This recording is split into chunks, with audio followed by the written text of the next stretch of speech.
Welcome, everyone, to Stepping Into Your Leadership. I'm your host, Christine Courtney. Our goal here is to give you some actionable takeaways that will help you lead your teams. Thanks for joining us on this leadership journey. Let's get started. Happy summer, everyone. We are back with a special edition, a summer edition, so to speak, of our Stepping Into Your Leadership podcast. And for this summer podcast beach read version, we have the ever popular Erika Petrelli and Greg Shamie in the studio today. Hey, guys. Hey, Christine.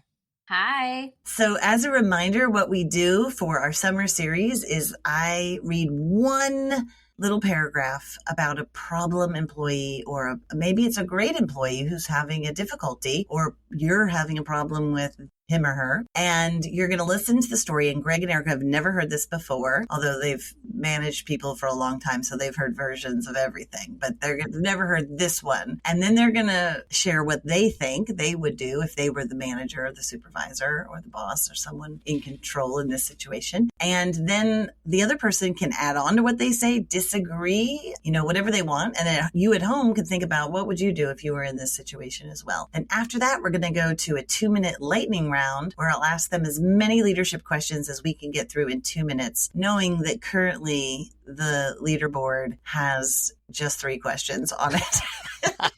But answered by at least 2 people. So that's 6, I guess. But anyway, we'll see how we do today. So what way we're going to work this, Erika, since you are the person who's been in here the longest, you're going to go first. And then Greg will get to listen to your answer and then add his. And then we'll start the lightning round with him. Okay? Got it? Okay. All right. Good. Here we go. All right. Listening ears on. Here it is.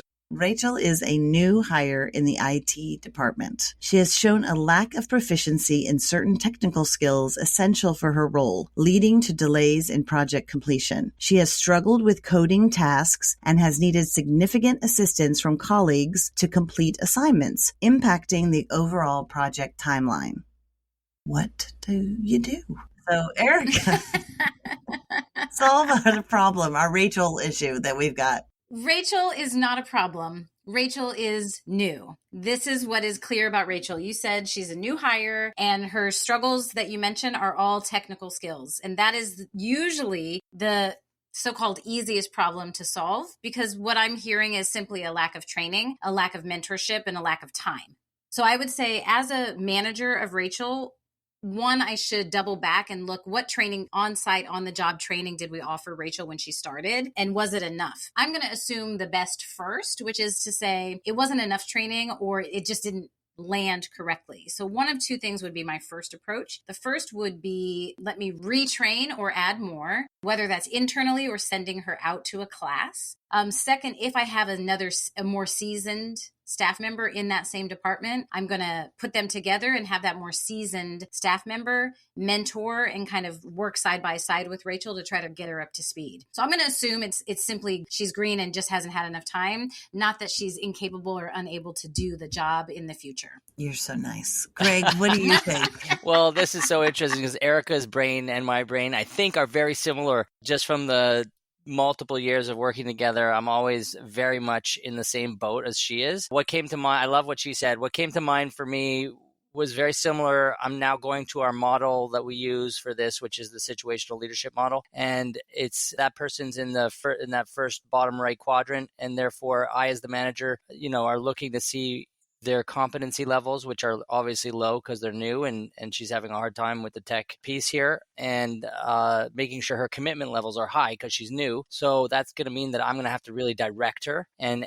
handhold everything and show her exactly what to do, A to B to C to D, so that she can learn and really pick that up. Now, if she's having difficulty learning, I love Erika's idea too of it not only being me, because I may not have the time to handhold so thoroughly with her if I have a bazillion responsibilities. So I like that mentor piece of finding one of my better players and really connecting them together and making sure they direct the new Rachel to really help her to learn the technical skills needed to accomplish the task and take responsibility. The more experienced person, the mentor, would be responsible for the timelines, because we can't drop the ball on the timelines. I'm just going to play devil's advocate. So one, do you think maybe you made a wrong hire? Okay. This is an IT role. Yeah. Okay. So exaggerate her resume to some degree. Maybe. I'm just putting it out there because that's what people would say to me in this situation. So now you have an employee that you maybe is not seasoned enough for something. And now you're going to burden your employees who really are good with Rachel when they're already got their hands full. No. And here's why. Because the model that you just described is assuming the worst first. Yeah. And a lot of managers, bosses do that. And I unequivocally say that's the wrong stance, because it could be in 3 months' time, Christine, if you've done all the things, if you've doubled back on the training, if you sent her out for external training, if you've partnered her with season and she is still dead weight on the team, then maybe you then say, okay, did we make the wrong choice? Do we need to either let her go or reassign her to a different department? But if you go out of the gate, then there's no way Rachel's going to succeed. I think this is a problem in a lot of workforce situations, is managers are impatient from the start. Mm-hmm. And so they say, I need this person to be at 100% on day 2. And that's an unrealistic expectation. So I feel like assume the best first before you entertain the possibility that you made the wrong hire, is my position. But I come from a place of emotionally intelligent leadership, which is I am going to try to connect with what does this person need in this moment, as opposed to what are they not doing for me in this moment. Gotcha. All right, Tati, I know she wants to pipe in here, but the camera came on quick. She was like, usually Tatiana's like, I'm not going to speak. And now she was like, that camera popped on. I was like, I know she's got some words. Okay. Just because I think it's fun to disagree and have the disagreement here. I agree with what you guys have said about where we're coming from. Let's use some situational leadership. Greg, you mentioned that specifically, of like where we can monitor this. I think for me, I'm with Christine. This is a technical skill. So I'm going to kind of venture towards, do you know this? Because like at some point you do have to have the minimum basic skills. And so like having been in the position before of like, okay, I'm trying to figure out what really is happening with this employee. Is it that you don't have the skills, or is it that you've been led badly in the past? So my first thing would be like, let's assess where you are. And here are some things I want you to do. And so this is like before a PIP, a performance improvement plan. It's just kind of like every day, I just need you to tell me what you're working on, right? Like I don't know anything about what you're doing, but I need you to tell me what happened today, so that when it comes back, or if it does come back that you aren't meeting deadlines, I can say, well, do you know about all these other things that have happened to not meet these deadlines? And then I can kind of assess, are you lackluster in the job, or are there a lot of external sources contributing to this, what's happening? So like, let's assess what your skills are, and if there's something else that's happening that's taking away from you doing your project work. Because it might be, you might need to get rid of this person if they don't have the skills to even just keep up with the basic, what they were hired to do. And maybe they just can't do it. I mean, the other thing is you got to really look at your hiring procedures, because somehow you're not picking up on this in that process. Or you are. So to just continue to dig my own heels in the sand. I appreciate that, Erika. Because in general, I think the paradigm is shifting across this country, at least I can speak to, in a good way, in the sense of we're going to hire someone who does demonstrate those critical thinking skills, those emotional intelligence skills, those culture fit. They have a lot of they're good problem solvers. They may be younger and greener in the technical skills that our organization has, but we trust that we can train them up, because the technical skills are usually the easier ones to train. So because in your description, I appreciate the first half of what you said, Tatiana, because it still was that idea of re-level setting. Let me see what else is going on with Rachel, because I'm going to assume Rachel has a full life and she's bringing her whole self to this job, and these technical skills are lacking. So the second half of that, though, is let's really make sure we're providing workforce training. So, workforce development and workforce training is something that's getting more attention now in the past couple of years than it's really ever gotten before, which is the assumption and the understanding that people who are entering the workforce, I'm making an assumption that Rachel is young here, the way you described her. So that people are entering the workforce, this idea of workforce development as a thing that is needed is getting the attention it deserves now, to say, let's make sure we're hiring the whole person, even if some of those It's in your job description. You should know how to do this. Skills are a little bit lacking at the start. It's on me as an organization to infuse her with those skills, because then I get someone who stays with me for much longer because I'm investing in her growth and I'm helping kind of shape her into this amazing employee. I'm not getting a perfect employee out of a box. Yeah. You know, another thing to add to this, I was trying to imagine myself as head of an IT department, which first of all is just difficult to imagine. But secondly, I think what's missing maybe in our conversation so far is the effect that Rachel is having on the project team and on those individuals and the whole. And I think if I'm managing a bunch of people, I'm not only considering what's going on with Rachel, but like what's going on with all those people who are significantly assisting her, right? And it might be in this situation an opportunity to talk to them as well, to say, what do you think is the issue here? Because they probably know the technical skills better than I do, certainly. I mean, assuming I'm in that place, I know something.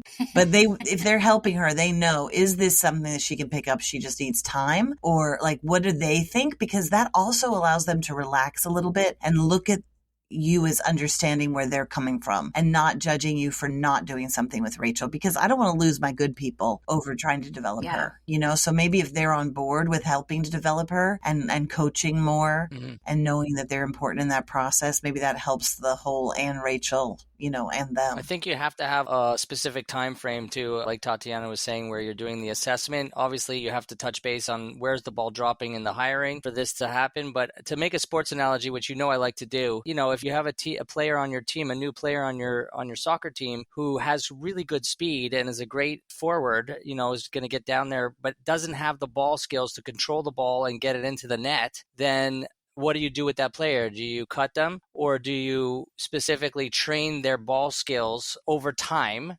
The next 6 to 12 months, we're going to really work on building their ball skills so that they can trap the ball, they can make moves, and they can try and score. Again, it's going to take time, is my point, to build those skills. So back to what Erika was saying, like, are you going to nurture those skills over time, or are you going to just be like, oh, she doesn't have them?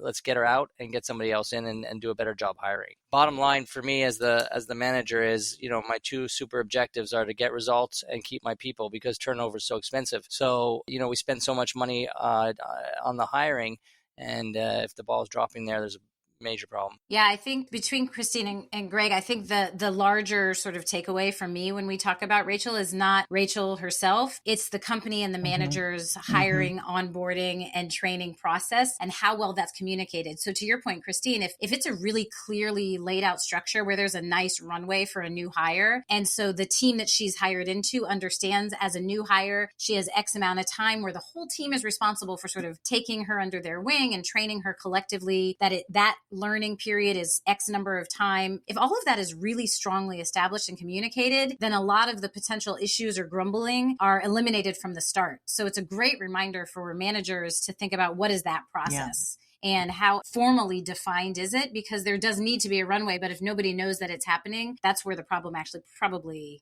exists. Awesome. Thank you, guys. Okay, so we've got some ideas with Rachel. I'm sure if you're at home, you've got some notes for us too, and whether... Thank you, Tatiana, for jumping in there. I'm going to go to our lightning round now. Are you guys ready? So Greg's going to start the lightning round since Erika started the last one. We're going to go Greg. I'm going to ask the question, then I'm going to put the timer on. You're going to answer, and then Erika's going to answer, and then I'm going to ask another question, and then Erika will answer, and then Greg will answer, and we'll keep going as far as we can in those 2 minutes, okay? All right, so the question starts, Greg, what is your favorite inspirational speech from a film or TV show? I mean, there's so many, but the one that comes to mind first is Coach Taylor from Friday Night Lights, and the one about expectations and how everyone's expecting them to win. He starts with gentlemen. I just love that start, gentlemen, and he goes on about expectations and how everyone's expecting them to win, and how he wants them just to go out there and just do what they do well and attack it, regardless of the outcome. Obviously, he wants to win, but his speeches are so good. And, of course, he ends with clear eyes, full hearts. Can't lose. Can't lose. All right, Erika. Mine also came from Friday Night Lights, the TV show, probably because I'm with you too, and I know you're fellow, but mine was not from Coach Taylor. It was from one of the high school student characters, Tyra. It's her speech that she writes in her college application. Anyone who watched that show knows that she went from a troubled, struggling student to at the very end of her high school career, really understanding that she could be successful. And her speech is all about, I used to not want anything because wanting meant then I had to try, and try meant I was going to fail. So I wouldn't let myself want anything, but now I can't stop wanting. And she has this beautiful list of all the things she wants and about just, I want this beautiful, surprising, full, rich life. It's one of the best Oh my ever. gosh, good. All right, well, that leads me to, how do you handle failure as a leader, Erika? I really think it's important. This is so much easier said than done, but failure is the way towards success. So failure is the way to show you the path that you're going to tweak or change entirely. So you own it, you look at it head on. So you look it in the eye, and then you see what to change for the next actions. Greg. Failure is stumbling from failure. Sorry, success is stumbling from failure to failure with no loss of enthusiasm. 1 second, I need a cigar or something because it's You failed in reading. It's Winston. It's Winston. Success is being able to So say that quote. I can't say the quote, but Winston Churchill said it best with that quote, in my opinion. Success is stumbling from failure to failure with no loss of enthusiasm. Failure is the key to success. We must embrace failure and make the changes necessary in order to work towards success. Okay, awesome. And you're at 2.5 minutes. So we will stop there with those 2 questions. But those were very good answers. I love it. All right, you guys, thanks for being on today. Have a happy summer. Go enjoy the beach or the pool or whatever you can today. And thanks to everybody for listening. Thanks, Christine. Bye, Erika. Bye. Thanks, everybody, for listening. I'd like to give a special shout out to our podcast producer, Richard Francisco. Check out our notes for any details. And if you get anything out of this, please follow us. And if you enjoy it, please take a moment to rate us or write a comment. It will mean the world to us. We'd love to hear from you. And if you just can't get enough, follow me on TikTok and check out tlpnyc.com/podcast for more information.